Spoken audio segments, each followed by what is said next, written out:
শুক্রবার রাত্রি আনুমানিক 8:30 নাগাদ চরিলামের বিটন মিয়ার বাড়িতে হঠাৎ করে চেন্নাই পুলিশের তল্লাশি অভিযান। তবে তল্লাশি অভিযানে তেমনটা সফলতা আসেনি চেন্নাই পুলিশের। তল্লাশিকালে চেন্নাই পুলিশের সাথে উপস্থিত ছিলেন বিশালগড় থানার পুলিশ। তল্লাশিকালে বিটন মিয়ার মা বাবা বাড়িতে ছিলেন না। জানা যায় যে বিগত 14 এপ্রিল দুপুরে চরিলাম আড়ালিয়া স্থিত কুখ্যাত দুই চোরকে গ্রেপ্তার করে নিয়ে যায় তামিলনাড়ু পুলিশ। জানা যায় লিটন মিয়া ও বিটন মিয়া কর্মসূত্রে চেন্নাই থাকাকালীন অবস্থায় বিগত 7 এপ্রিল একটি বাড়ি থেকে কয়েক লক্ষাধিক টাকার স্বর্ণালঙ্কার সহ নগদ টাকা চুরি করে পালিয়ে আসে চরিলাম আড়ালিয়া স্থিত উত্তরমুড়া নিজ বাড়িতে। পরবর্তী সময়ে বাড়ি মালিকের অভিযোগ মূলে চেন্নাই পুলিশ বিগত 14 এপ্রিল দুই অভিযুক্তকে গ্রেপ্তার করে চেন্নাই নিয়ে যায়। তাদের জিজ্ঞাসাবাদ করে চুরি হওয়া স্বর্ণালঙ্কার ও নগদ টাকা উদ্ধার করতে চেন্নাই পুলিশ শুক্রবার রাতে চরিলাম উত্তরমুড়া এলাকায় অভিযুক্ত বিটন মিয়ার বাড়িতে তল্লাশি অভিযান চালায়।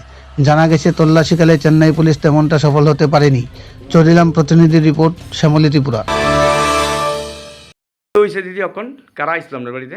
আমরা বাড়ি চেন্নাই পুলিশ আইছে, আমরা থানার পুলিশ লইয়া আইছে, কিন্তু তারা বাড়ির কেউ বাড়িতে নাই, খালি বাড়ি। তারা বউ যে বিটুকে ধরে নিছে, বিটুরও কি রে ধরে নিছে কি তাই তো আমরা আশেপাশেও জানি না, কিন্তু বিটুকে ধরে নিচ্ছে। ওখানে তারা আইছে সন্ধ্যার সময়, বিটুর বউরে দেখে থানার পুলিশে লাঠি দিয়ে ভাড়া দিছিল। এখান থেকে বাচ্চার মানে ফেরও প্রবলেম হইতেছে, হসপিটাল ভর্তি রাখছে। তো আমার বিটুর মাও বউর লোকে ভর্তি, হ্যাঁ বাবাও বাড়িতে নেই, বাবাও তারা লোক একজন পুরুষ লোক ধরে আগে তারা বাড়ির, তারা বাবা আর ছেলে আর কেউ বাড়িতে নেই। তো ওখানে তো মনে করেন ছেলেরও লয়ে গেছে, বাবা আছে, বাবাও হসপিটাল ভর্তি। তারা বাড়িতে এসে ওখানে আমরা যেহেতু আশেপাশের বাড়ি আমরা আইসি, এখন তারা তো খালি করে ঢুকে সব দেখেন না, সব উল্টাইয়া পাল্টাই একদম ঘর সব কিছু চুকাশ যা আছে সব উল্টাই লেছে।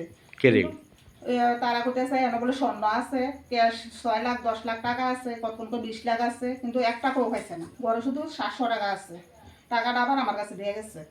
তো এর ভিতরে আর কিছু দাম পাইছে না, না পাইয়া সেটা এখন তারপর তাই নিয়ে কইতে আসি যে তারা কেউ বাড়িতে নেই, আপনারা বাড়ি ঢুকবেন কেমনি। তাই নিয়ে মহিলা পুলিশটা আমার উল্টা ধমক দিতে আসছে, বলতেছে আমি বলে এবারের বাড়ি আমারে ধরে নিব। তা আমি বলতেছি আমি এবারের বাড়ির মানুষ হমো কেন, আমি তো পাশের বাড়ির, আমি আইসি আপনারা খালি বাড়ির ঢুকছেন দিতে। তো এটা হয়েছে তারা সবাই সব কিছু গাটিয়া গুটিয়া সব কিছু উল্টে পাল্টাই দিয়ে আমি কিছু পাইছে না, আমি খালি হাতে ফিরে গেছে আর কি। আপনি কি অনলি টু বিটুর? আমি বিটুর মামার বউ আর কি। আপনার নাম কি? আমার নাম লিপি। লিপি গীতা? লিপি আরা বেগম। আর এই জায়গাটার নাম? উত্তর চরিলাম আড়ালিয়া পঞ্চায়েত। মিয়া এবং বিটন মিয়ার বাড়িতে কি উদ্দেশ্যে এসেছেন এবং আপনার সাথে কোন কোন রাজ্যের পুলিশ রয়েছে? লিটন মিয়া এবং বিটন মিয়াকে একটা থেফট কেসের মধ্যে থেফট কেস নিয়ে চেন্নাই পুলিশ অ্যারেস্ট করছে এবং অ্যারেস্টে তারা ডিসকাস করছে অনেক কিছু। তো ওই ব্যাপারে তারা ক্লারিফিকেশন নিয়ে বাড়িতে এসেছে। কিছু পাওয়া গেছে তার বাড়িতে চার্জ করে? না, শাসক কিছু পাওয়া যায় না। আপনারা কোন থানার পুলিশ? বিশালগড় থানা পুলিশ। লগে কারা আসে, কোন পুলিশ এসেছে? চেন্নাই থানা, চেন্নাই পুলিশ। আপনারা খালি হাতে ফিরে যাচ্ছেন?